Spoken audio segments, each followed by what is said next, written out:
Bom dia, meu nome é Paulo Carvalho, sou professor do Departamento de Engenharia Elétrica da UFC. Estamos hoje iniciando a terceira parte do nosso curso sobre termoelétricas. O nosso foco é sobre os ciclos motores, né? Os ciclos que são utilizados para o acionamento de geradores elétricos, visando a produção de eletricidade. Primeira classificação dos ciclos de trabalho, ciclos motores, são ciclo aberto, ciclo fechado. No ciclo aberto, a característica é que ao final do processo, o fluido de trabalho tem uma composição diferente ou está em um estado diferente do inicial. No ciclo fechado, o fluido de trabalho sofre uma série de processos e finalmente retorna ao estado inicial. Um exemplo aqui de ciclo aberto, um exemplo bastante atual, Merlin, família de motores de foguetes projetados por uma empresa dos Estados Unidos para uso em seus foguetes Falcon 1, Falcon 9 e Falcon Heavy, visando aí a planejada viagem da primeira tripulação para o planeta Marte. Os motores usam querosene refinada 1 e oxigênio líquido como combustível. Então, através dessa combinação, essa mistura é queimada, a explosão aciona, empurra o foguete e com isso o foguete alcança velocidade suficiente para deixar a órbita da Terra e fazer sua viagem. Então é um exemplo aqui do ciclo aberto. Nós temos também, obviamente, exemplos mais próximos do dia a dia, são os motores de combustão interna, diesel, motores Otto, que são encontrados nos automóveis, nos ônibus e caminhões. Ciclo fechado, temos o ciclo a vapor. Esse ciclo é a base, a maior parte das centrais geradoras de eletricidade do mundo utilizam o ciclo vapor. E as principais componentes, nós temos aqui o gerador de vapor. Então o calor vem de uma fonte de calor, a caldeira, onde há uma queima de um combustível fóssil, ou uma própria biomassa, ou o processo que ocorre nos reatores nucleares, em que a queima é substituída por processo de fissão nuclear. O calor é gerado através de um trocador de vapor, através de um trocador de calor, o vapor é gerado, e esse vapor, nós vimos, ele sofre um processo de expansão, empurra as pás de uma turbina a vapor, e no eixo dessa turbina nós temos de um lado o gerador elétrico, do outro lado esse mesmo eixo aciona uma bomba.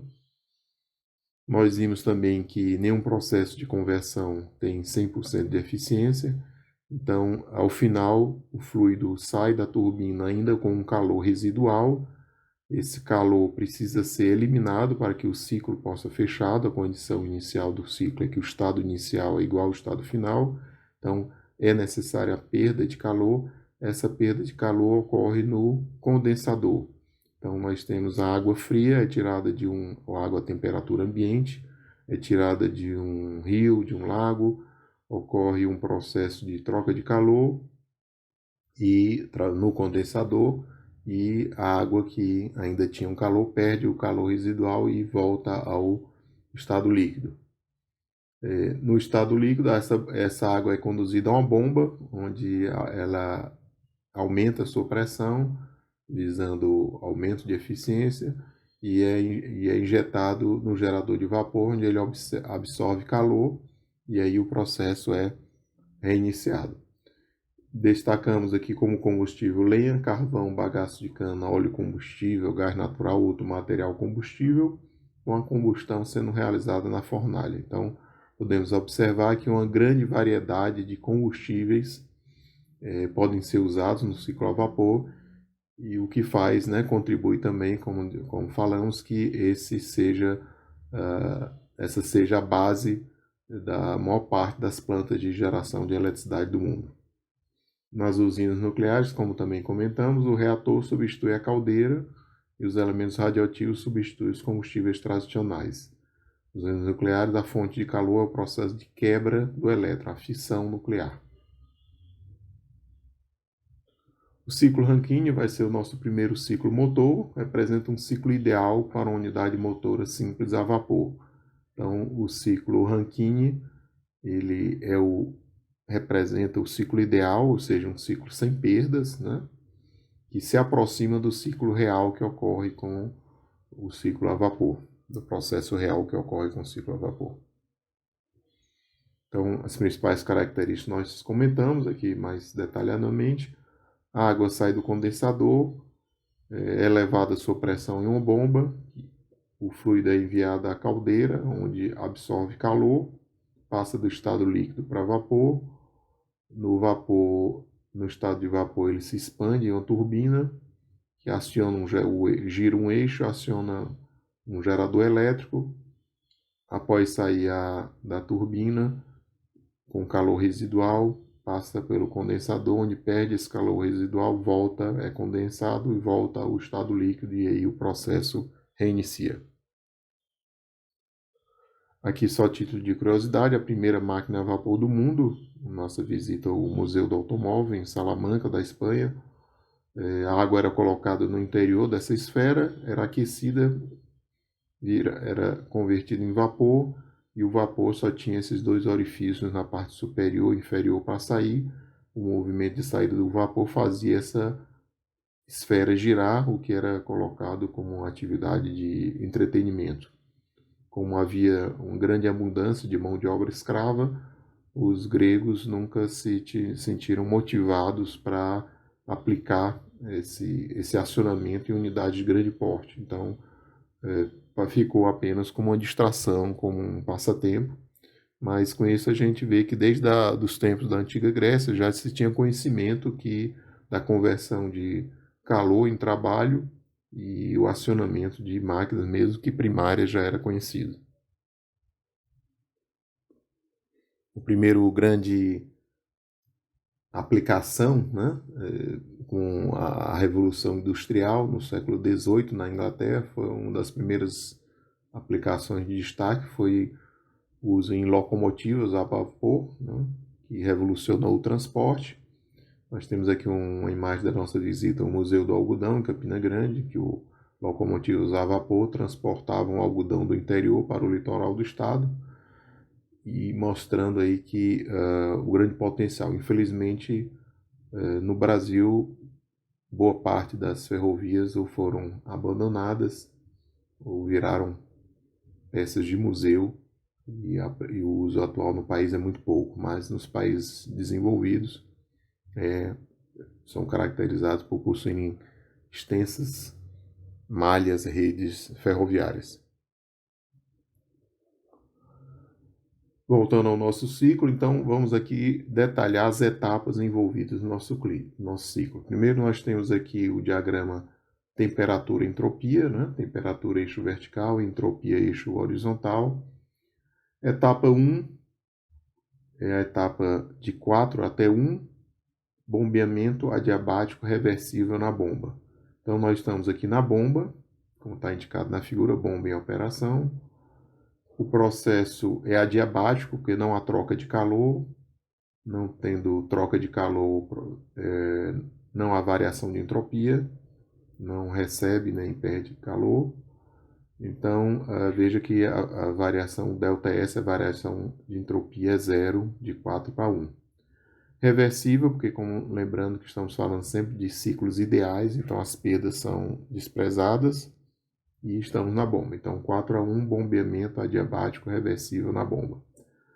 De 1 para 2, nós temos a passagem da água do estado líquido para o estado de vapor. Então, é troca de calor a pressão constante na caldeira. Então, estamos na caldeira, o fluido, a água, né, recebe calor. Esse processo, como já vimos, ocorre a uma determinada pressão. Numa primeira etapa, vejam que ocorre uma elevação na temperatura, a água ainda está no estado líquido, até chegar à temperatura em que ocorre a passagem do estado líquido para o estado vapor. Esse processo, como também nós já vimos, esse ocorre de forma isotérmica. Então veja aí que tem duas etapas. A primeira, a temperatura se eleva até um certo ponto, e depois o processo é isotérmico. De 2 para 3, nós temos uma expansão adiabática reversível na turbina, então o vapor vai se expandir na turbina.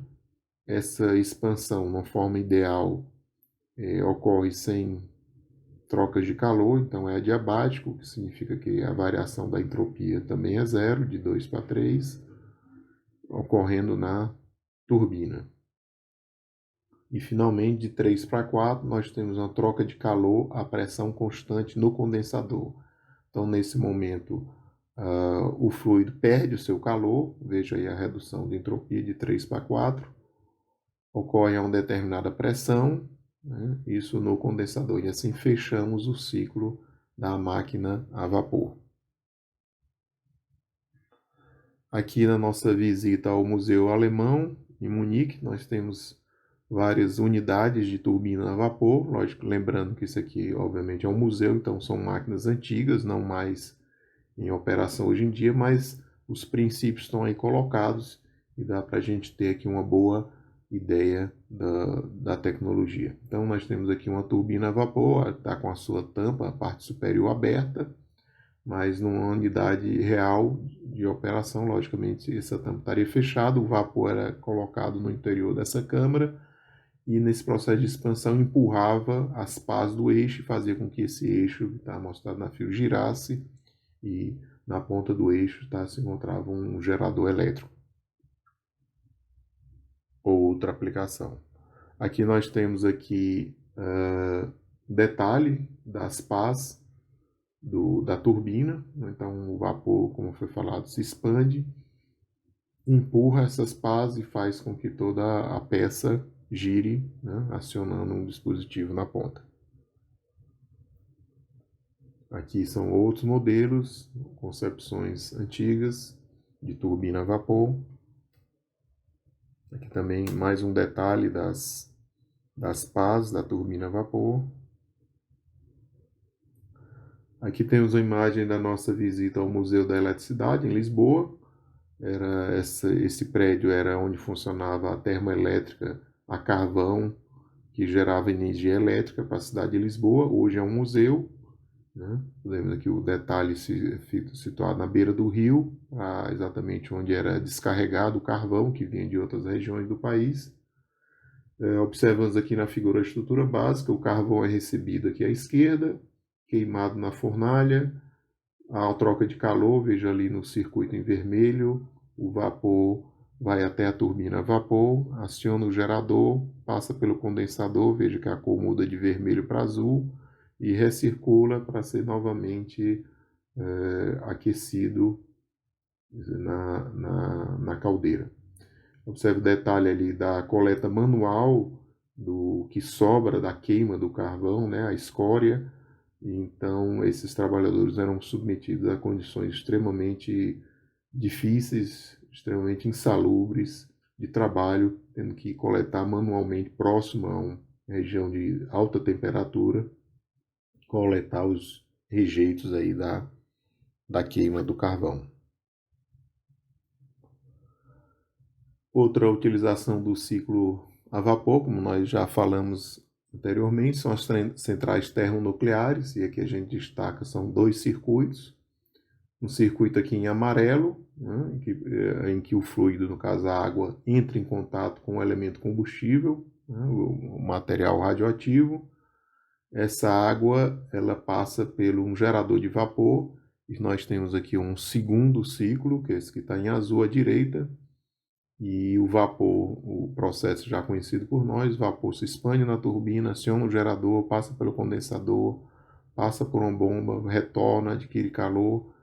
A lógica de nós termos dois ciclos é que o ciclo à esquerda, que está em amarelo, ele entra em contato com material radioativo, então ele pode causar danos à saúde humana, então esse ciclo ele fica restrito à área interna, ao prédio do reator, enquanto que o azul, que não entra em contato direto com o elemento radioativo, ele circula pela turbina, circula pelo ambiente externo ao prédio. Então, por questão de segurança, nós temos dois ciclos envolvidos nas centrais termonucleares, mas, como já foi falado, com o uso do ciclo a vapor.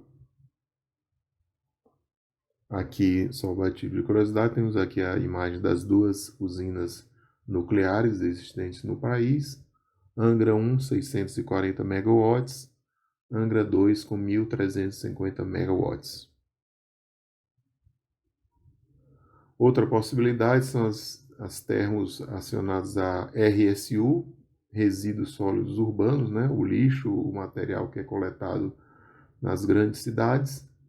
E outra possibilidade de uma termoelétrica. Então, nós temos aqui à esquerda, o resíduo chega, é separado, queimado, gera vapor, e aí, de novo, o processo já conhecido, aciona uma turbina, um gerador, passa pelo condensador, retorna o ciclo. Então, é outra possibilidade. Esse tipo de geração de energia elétrica, ela possui a grande vantagem de, com queima, primeiro o lixo é separado, né? O que pode ser reciclado é reciclado, o que não pode é queimado, e com isso evita o uso de grandes áreas para depósito de lixo.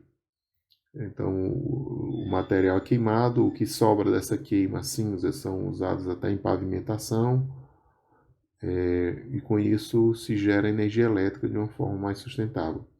Esse tipo de turbina não é ainda, esse tipo de planta, perdão, não é usado ainda no Brasil, mas tem um grande potencial. A fonte aqui foi um artigo nosso do SNPTE de 2005, em que nós analisamos a utilização desse tipo de central.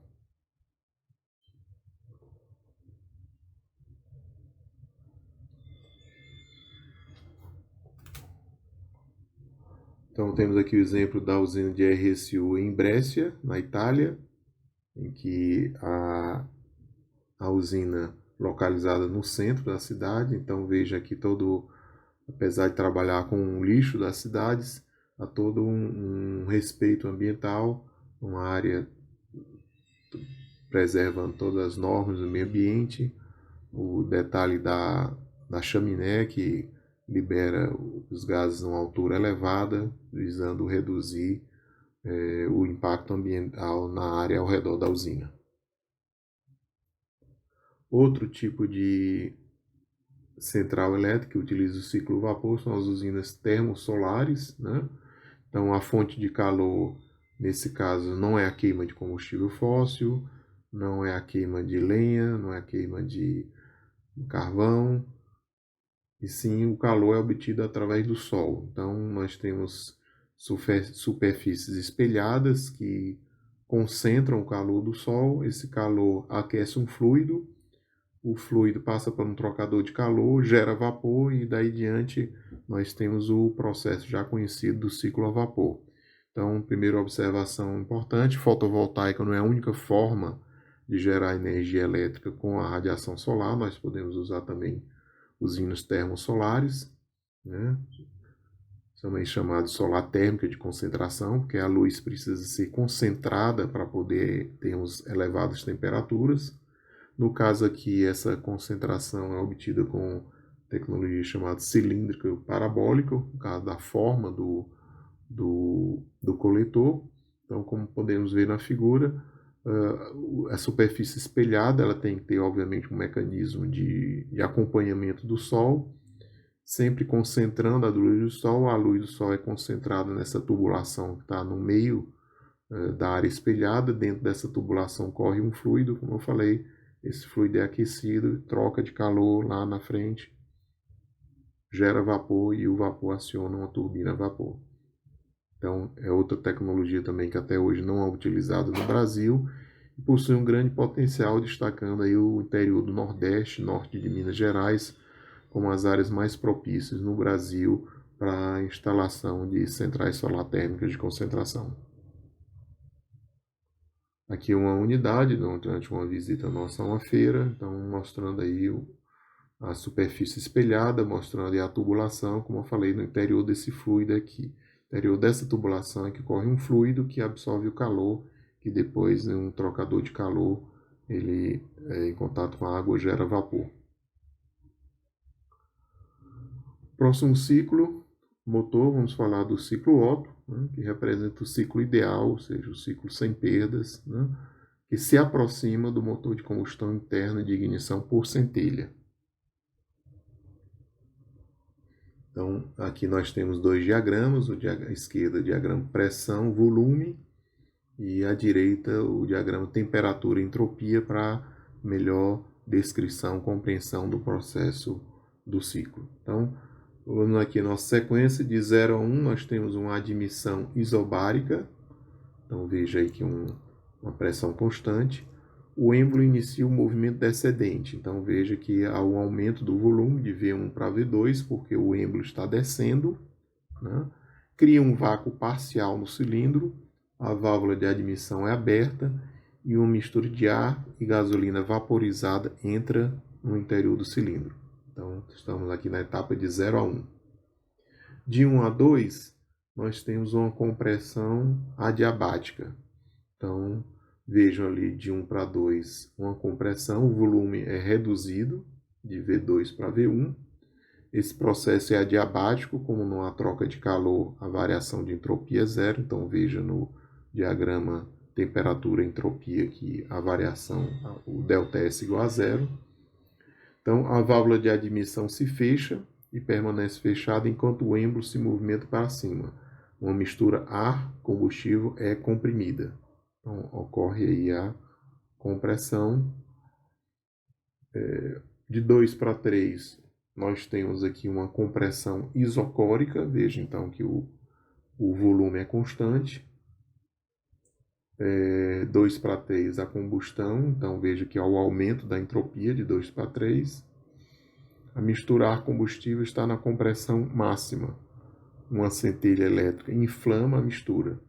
A força da pressão criada pela combustão faz com que o êmbolo se desloque para baixo, é o chamado tempo de força do ciclo. Então, é nesse momento em que é fornecido potência para o giro, para a operação do motor. De 3 para 4, nós temos a expansão adiabática. Então, veja que o volume, o êmbolo está descendo. Então, nós temos aqui uma expansão, o volume vai de V1 para V2. E diabática, nesse momento não há troca de calor, a variação de entropia é zero, como mostrado no gráfico. De 4 para 5, nós temos a abertura da válvula. No final do curso de potência, os gases estão totalmente expandidos e a válvula de escape se abre. De 5 para 0, nós temos uma exaustão isobárica. O movimento do êmbolo para cima promove a saída dos gases provenientes da combustão para fora do cilindro. Então, o êmbolo vai subindo e, à medida que ele sobe, ele vai expulsando os gases da combustão. No ponto morto superior, a válvula de escape se fecha e o ciclo recomeça. Então, nós temos aqui caracterizado, através do diagrama pressão, volume, temperatura e entropia, o processo que ocorre no ciclo, visando a produção de trabalho. O rendimento do ciclo Otto é função da razão de compressão, né? Então, dado por essa relação, em que RV é a taxa de compressão, é aquela variação do volume, e K representa a relação de calor específico, CV sobre CV, que obviamente nesse caso está relacionado com o combustível utilizado na combustão. Então, aqui algumas aplicações. Nós conhecemos bastante o ciclo através dos automóveis, mas temos aqui uma central geradora em que há uma queima de gás natural, né? E essa queima aciona um motor. Aqui à esquerda nós temos aqui o gerador. Ali à direita vemos ali a tubulação, né, onde saem os gases da exaustão, né, da queima do combustível. Aqui mais algum detalhe, né? Veja ali agora à esquerda a tubulação, aqui à direita o gerador, caracterizando aqui as câmaras onde ocorre a queima no caso específico dessa planta, utiliza gás natural como combustível. Bom, temos aqui um primeiro exercício, uma aplicação direta. Determine o rendimento de um ciclo Otto com taxa de compressão igual a 6 e relação de calor específico igual a 1,4. Calcule a variação percentual no rendimento caso haja um aumento de 100% na taxa de compressão. Então, uma aplicação direta da relação que nós vimos. O ciclo seguinte é o ciclo diesel, né, que representa o ciclo ideal para o motor diesel, também chamado de motor de ignição por compressão. Então, mais uma vez, vamos usar aqui o diagrama pressão, volume, temperatura e entropia. Vamos ver aqui as etapas. De 1 para 2, eu tenho a compressão isoentrópica. Então, veja que o volume reduz e não há variação de calor, não há variação de entropia. O êmbolo se desloca para cima, válvulas de admissão e de escape são fechadas. Compressão do ar tem início. O ar comprimido alcança uma temperatura máxima de 900 graus Celsius, muito acima do ponto de inflamação do óleo diesel. De 2 para 3, nós temos calor fornecido isobárico. Então, veja que há um calor fornecido, há um aumento na entropia, e esse processo ocorre a pressão constante. Há uma injeção de combustível e potência. Uma névoa de óleo diesel é injetada na anticâmara, o ar quente inflama o combustível e a queima provoca a expansão da mistura. Então, não há necessidade, nesse caso, de uma centelha elétrica para explodir a mistura. A simples compressão do ar, essa elevada temperatura, faz com que, ao ser haja injeção de uma névoa de óleo diesel, devido à elevada temperatura no ar, então já ocorre a queima, a combustão da mistura. 3 a 4, temos uma expansão isoentrópica, então veja ali que o volume aumenta e a variação da entropia é zero. O êmbolo é deslocado para baixo pela força de expansão dos gases produzida pela combustão, girando o eixo de manivela. Então, temos aí o giro do eixo que vai movimentar o motor. De 4 para 1, calor cedido a volume constante. Então, veja aí a redução na entropia. Isso a volume constante. Assim que o êmbolo começa a se movimentar para cima, a válvula de escape se abre, limpando o cilindro dos gases queimados. Então, assim fechamos o ciclo para ele poder ser reiniciado. O rendimento do ciclo diesel é dado por essa relação em que estão envolvidas as temperaturas do ciclo. Aqui temos o gerador diesel, né, bastante conhecido como unidades emergenciais em caso de falta da rede elétrica, então uma alternativa de geração bastante conhecida. Aqui mais uma foto mostrando aqui os detalhes. Ciclo Stirling é o ciclo, mais um ciclo ideal, né, que descreve a operação do motor Stirling. Então, basicamente, de novo aqui o nosso diagrama pressão, volume, temperatura e entropia para o ciclo Stirling. Observe que de 2 para 3 e de 3 para 4 o calor é transferido, né? Então, de 2 para 3 o processo ocorre a volume constante, 3 para 4 há uma expansão isotérmica. Então, vejam aí de 3 para 4, uma expansão, aumento de volume, isotérmica com a temperatura constante. E o calor é rejeitado durante o processo 4 a 1 e processo de 1 a 2. De 4 a 1, esse processo ocorre a volume constante. E o processo 1 a 2 é uma compressão, vejam aí a redução de volume, isotérmica, vejam aí que o processo ocorre a temperatura constante. O ciclo Stirling ele é utilizado num outro tipo de central solar térmica de concentração. Logicamente, nós vimos antes a central solar térmica de concentração que utilizava o ciclo a vapor. Aqui estamos vendo um novo tipo, um tipo diferente de central solar térmica de concentração que opera segundo o ciclo Stirling. Tá? Então, nós temos aqui o chamado prato parabólico. Temos aqui imagem de uma unidade situada na Califórnia com 330 megawatts. Então veja que